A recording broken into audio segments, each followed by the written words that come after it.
Hello guys, welcome to Start by Taiwan. This video is all about the drafting and the sewing of this beautiful blouse. So if this is what you like, do well to continue watching, and also do not forget to like, subscribe and drop a beautiful comment. So let's get started. So this is the fabric I'll be using, and I have about a yard of crepe, but I did not exhaust or finish. So you just need a yard of crepe fabric for this dress. And right here I've gone ahead to draft out my vertical measurement. So for the vertical measurement, I have my chest line, my bust point, half length, and then my full length. So because of the way the neck of this top is, I have my pattern paper on fold so that it can allow me to be able to draft my neck as I want it to be. So the next thing I just want to do now is to go ahead to mark out my neck width, and I'll be using 3.5 inches for my neck width, and also my shoulder length, which I'll be using 7 inches. And from my shoulder length, I'll go ahead to come down by 1.5 inches and use my straight pattern ruler to connect to my neck width and also connect down to my chest line. And I also want to go ahead now to get the midpoint there and come in by 3/4 inch and also go ahead to connect just as you see me do. So the next thing I just want to do now is to go ahead to mark out my vertical measurement on my chest line, which is my bust round divided by 4. And on my half length, I'll mark out my waist round divided by 4. And right here, I'll just want to go ahead to connect it. So I want to go ahead also to mark out my hip round divided by 4. And I noticed I did not have my hip line measurement. So I just want to go ahead to mark out my hip line measurement. And my hip line measurement is 24 inches. After marking it out, I'll use my pattern ruler to connect it. So I just wanted to mark write it out to make you know this is the hip line. And for my hip line, I added about 1 inch. I added about 1 inch to my hip round measurement, and also went ahead to connect it down to my full length just as you see me do. So this is what I have for now. And from there, I'll come in by 3 inches from the midpoint and go ahead to connect with my straight ruler to the half length. And from the side also, I want to go up by 2 inches. You might want to do 1.5, but 2 inches was fine for me. And go ahead to connect it just as you see me do. And at this point, we're almost done with it. So the next thing I might want to do right now is to go ahead to connect my arm cycle measurements to my chest line. And after this, the next thing we'll be moving on to is to draft out our neck. So this is what we basically have for the front. And to draft out the neck measurement, we want to go ahead to open our pattern paper up. So to open this pattern paper up, the first thing I want to do now is to go ahead to return the neck width measurement which I had from the midpoint. So I just want to go ahead first to come down by 6.5 inches, and I will use my straight ruler to connect it. And after coming down by 6.5 inch, I will also go ahead to come out by 1 inch and also use my straight ruler to connect it. So like as I was saying earlier, we want to go ahead to get the measurement which we got from the midpoint and go ahead to return it to this other side. And after returning, I'll use my curved pattern ruler now to connect it. So for the neck width, I used 3.5 inches. Why I used 3.5 inches? Because the neck width was not supposed to be it was not supposed to be fitted, and it was supposed to be wide. So you might also want to go ahead also, if you want yours to be more wider, or if you're on the plus side, you might want to use 3/4 inch. So this part, I would also go ahead now to reconnect it here.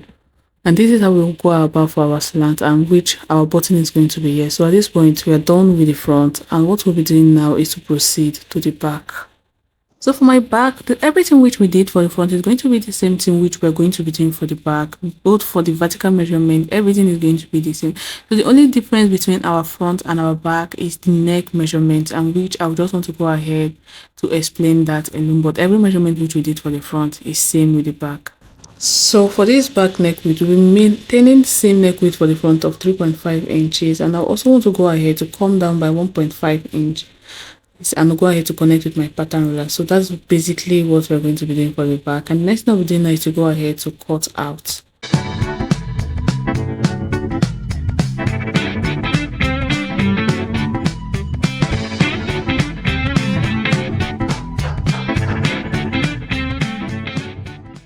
So the next thing I'll be doing right here is to go ahead to cut out of fabric, and this is for my back pattern. So I have my fabric on fold, and what I just want to go ahead to do is to place it where, and you might want to use your office pin here.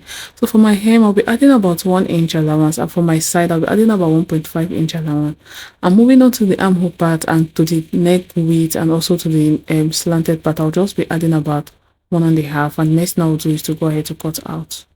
So the next part now moving on is to the front, and I'll go ahead first to use my office pin to hold it down, before cutting out. So for this part, we'll go ahead also to repeat the same process, adding 1.5 inches to our side allowance and also wanting to go ahead to about 1 inch to our hem allowance. So right now for the bottom part, I just went ahead to add about 2 inches, and I want you to notch out this where the button is going to end so that you don't make mistake when trying to stitch.